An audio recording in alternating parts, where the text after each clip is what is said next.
Մարդիկ պետք է տանեմ լսեմ ածի պատվալը, որ մամունի Առաջինը դու պետք է գնաս ու դու կգնաս։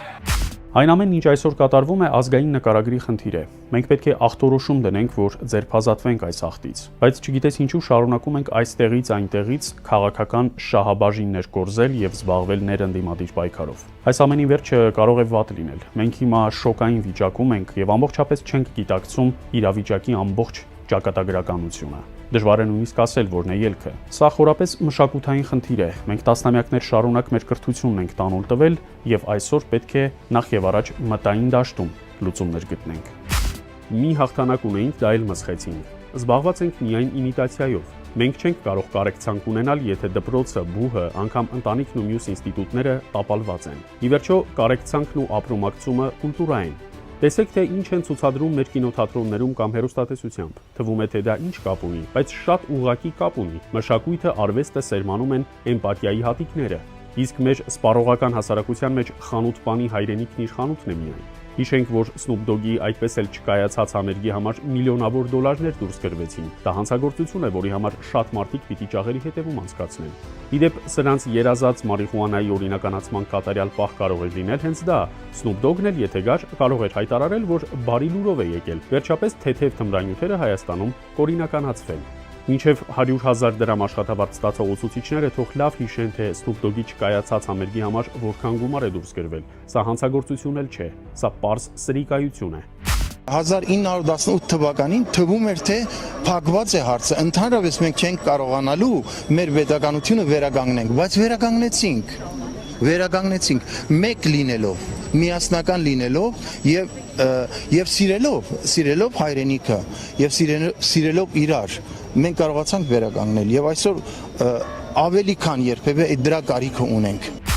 Որպես իմիտացիոն ֆոն, կենացների, պաթետիկ, ամպագորգոր տեքստերի շարան սիրում ենք պետությունը, պատրաստ ենք կյանքը տալու, բայց այդ խոսքերը որևէ ուժ չունեն, գործնականում ինչ կա։ Հայ մարդկանց մեծամասնությունն ունի իր պլան B, բանդխտությունը, արտագաղթել դեպի Միացյալ Նահանգներ, Ռուսաստան կամ այլ տեղեր։ Այս կերպ մենք չենք կարող պետություն պահել, քանի որ այն պիտի արդար լինի, որ սիրես։ Որևէ մեկին չես կարող ստիպել սիրել պետությունը։ Մենք մեր երկիրը շատ ենք սիրում, բայց այսօր պետությունը սիրելու բան չէ։ Սա պետք է անկեղծորեն խոստովանել։ Երկիրը մեր երկիրն է, իսկ կապիտալիստական, բանկային օլիգարխիայի, վարկերի, բուքմեյքերների կողմից ճնշված ժողովուրդը պետությունը մարդուն վերաբերվում է որպես թշնամի, որպես մի միջոցի, որի արյունն ու մյուս հյութերը պիտի քաշի նրանից։ Առաքելությունն էլ մեկն է, ոչ թե ներքին աշխարհը, անհատականությունը, այլ սպառողական հնարավորություններն ու գնողունակությունը։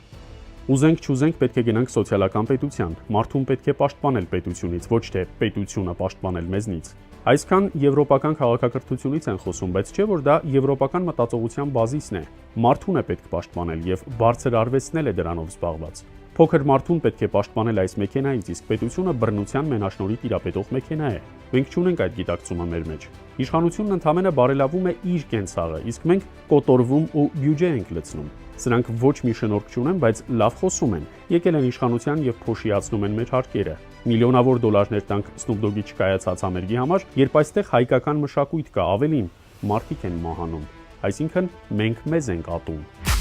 Մենք ազգային քաղաքական մեր նպատակների առումով գտնվում ենք մի սարսափելի անասելի իրավիճակում, ինչպիսին էր գրեթե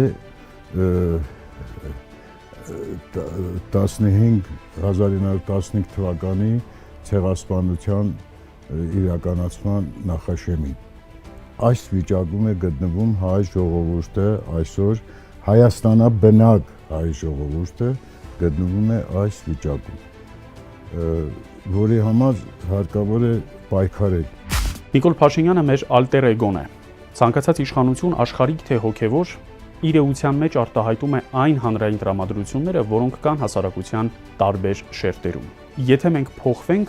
մի հրաշքով ավտոմատ կփոխվեն նաև սրանք։ Հանրության մի քանի տոկոսն է ընդամենը ահազանգ հնչեցնում, զանգ խփում, խոսում սպառնալիքներից, մարտահրավերներից։ Մյուսներն ուր են։ Ինչու մեր հասարակության մեծամասնությանը այս խնդիրները չեն հուզում։ Պատասխանն այդտեղ է, թե ինչպես, գենային ինչ ինժեներիայով նման անհայրենիք զանգված ստեղծվեց, որը պատրաստ է բացառապես սպառողական հասարակության մոդելով ապրելու եւ չհետաքրքրվելու հայրենիքի ու պետության ապագայով։ Նրանց համար կարևորն այն է, որ իրենց շեմքի կամ խանութի դիմաց մաքուր լինի եւ վերջ։ Իսկ հասարակության մեծամասնության որակը չպետք է այդպեսին լինի։ Որոշիր հարգելի քաղաքացի, թե որ երեսն է ճիշտ։